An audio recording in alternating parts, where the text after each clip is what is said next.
rehefa ho avy anareo androany de mba isinda indray ny tomana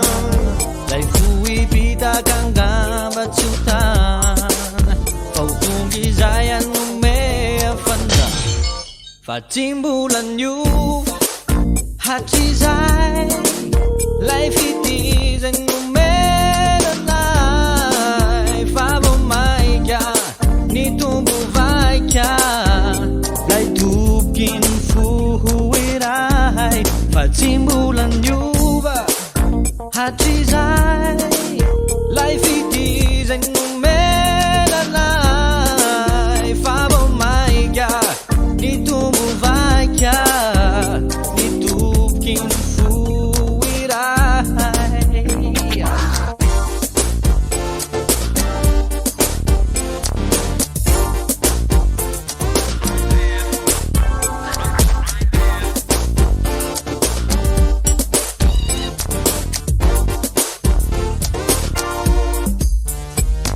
Antiky fanatoniray fanakaiky ny fosy fanay fitiavanareo mipetraka foana na de tsy ho azy izay manolona fa tsy mbola niova hatrizay lay fitizany menanay fa vao maika mitombo vaika lay toboky ny fohiray tsy mbola niova hatrizay lay fitizany menanay fa vao maika mitombo vaika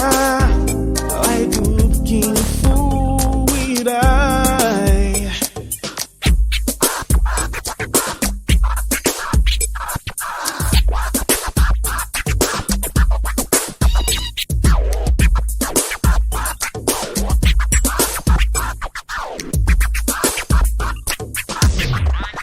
Tsy mbola niova hatrizay lay fitizany nomenanay fa vao maika ny tombo vaika ny toboky ny fohiray fa tsy mbola niova hatrizay lay fitizany menanay fa vao maika mitombo vaika lay fitoboky ny fohiray tsy mbola niova hatrizay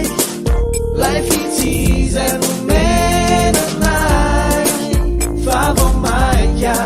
mitombo vaika lay toboky ny fohiray tsy mbola niova hatrizay lay fitizany nomenanay fa vao maika mitombo vaika lay toboky ny fohiray tsy mbola niova hatrizay lay fitizany nomenanay fa vao maika mitombo vaika lay toboky ny fohiray.